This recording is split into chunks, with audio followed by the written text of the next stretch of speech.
Luto na, luto ng Alobas Kitchen. Lam. Wow. Wow.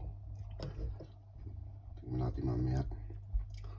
Ipapinalas pa mamaya. Alobas Kitchen lang po yan. Yan, lagyan natin ng bell pepper.